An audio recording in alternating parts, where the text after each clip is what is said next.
folks, Rob Alford, Nadine Overwater here. Yeah, we're ready to ride. Are you ready to ride? People ask me why I buy my membership for snowmobile clubs in BC. It's because there are over 60 volunteer-driven snowmobile clubs in this province that act as caretakers for organized snowmobile areas. In total, they maintain over 18,000 kilometers of trails, making them the largest manager of public recreation sites outside of BC parks. When you purchase a membership, you are making a statement that you support the work being done on the ground to groom the trails, provide the shelters, parking lots, and negotiate land access for snowmobile recreation.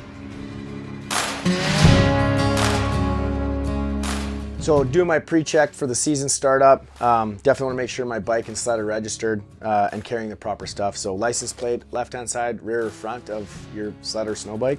And then make sure you always carry your insurance and registration papers on hand and a valid driver's license. And a portion of your registration fee will actually go to support the ORV trail network. So it's cool to see the money getting put back into helping maintain the beautiful trails we get to ride on a day-to-day. So I think one of the things to remember about when you come to BC is just a lot of our snowmobile areas are based off of active Forest Service roads. The Forest Service roads, obviously they're logging on or towing heavy equipment on. So it's important to remember to play by the rules, and that's to have a VHF radio, making sure you're on the right channel for the road, making sure your radio functions, so a good radio check before you head up. Keep in mind it is illegal here in BC to snowmobile on an active Forest Service road. Being aware of what your vehicle condition is really important. You know, when's the last time you actually checked your tire pressures? When's the last time you greased the axles on your trailer? What kind of condition are your trailer tires in? Do you have a spare tire for both your truck and your trailer? Super clamps, not only do you have them, but are they fully functional? Do you have the little key that keeps them from popping open? Do you have the backs of your snowmobiles tied down? So in BC, it's required that you have a snowflake or a winter specific tire. Another thing that we talk about quite often is ramp safety, loading and unloading snowmobiles. Quite often, a lot of the ramps now, depending on the manufacturer, will actually have safety clips that attach the ramp to the truck deck, as well as the ramp. If you have a telescoping ramp that opens and closes, there's quite often a safety pin that should go in them. So a few of the things that I keep in our vehicles here at GSR are tow straps. Obviously, we have first aid kits in our vehicles. We also carry a tool kit. We carry a tire inflation kit or a pump.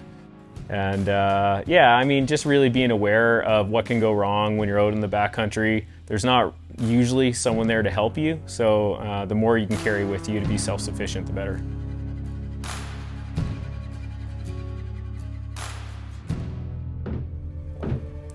Before I ride, I check out the BC Provincial Snowmobile Trail Map for current closures and grooming status. The map is updated regularly with government closure polygons, including caribou closures. It is the rider's responsibility to check this map before riding. There's a new app coming that will include current closures, Avalanche Canada terrain ratings, the ability to purchase trail passes, and store membership cards. The trail maps and closures are also available on the Polaris Ride Command and BRP Go in-dash displays, as well as Garmin devices.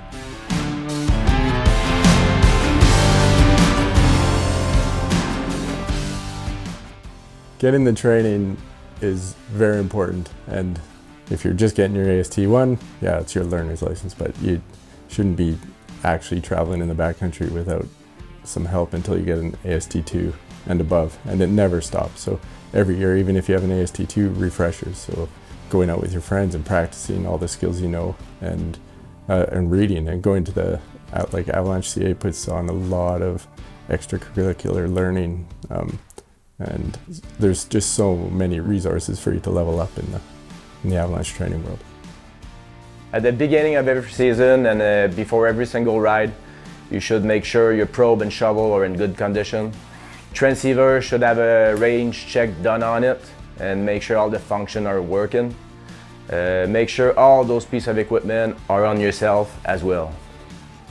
Having extra layer and extra emergency survival gear in the backcountry, it's a must.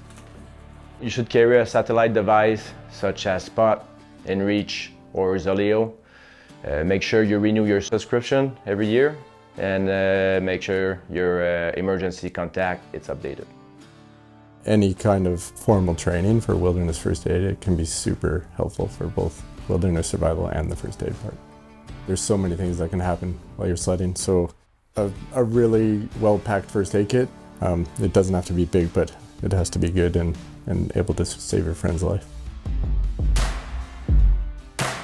What am I gonna wear today? Well, it looks a little warmer out, so I got just this one thin layer. With changing weather conditions, we never really know what we're gonna get out there, but I definitely love merino. Merino is always my base layer because it wicks, and even if you do get wet, it like pulls the moisture away from you. I'm probably gonna start out with also my mid layer here. So I've got just like another like small puffy jacket. Whatever you're gonna wear, just make sure it's waterproof and windproof. Everyone should follow their manufacturer's specs on their jackets and pants, especially like waterproof layers. Just make sure you're doing what that company is recommending for you. It's really important to pick a helmet that is approved by the BC Off-Road Vehicle Act. Just make sure that you're following your manufacturer's specs on lifespan of these things, because you don't want to be running an expired helmet. Sled prep for the season. Chain case for sure, and you know, belt tension, track tension. But yeah, especially when it's a new machine, the chain likes to stretch, so you gotta be on it more. If you're able to, have an extra desk key for your sled. Lives in your backpack or lives on your sled somewhere. I always bring a toolkit with me. With no tools and you're in the backcountry, then and something goes wrong, you're kind of hooped, right? Barring anything else that could go wrong that you can't fix out there, it's really important to have a tow kit. Hope you got some good info out of this. Go take it, use it, and have a good season. Yeah, we're all prepared now. That's gonna be wicked. Let's ride.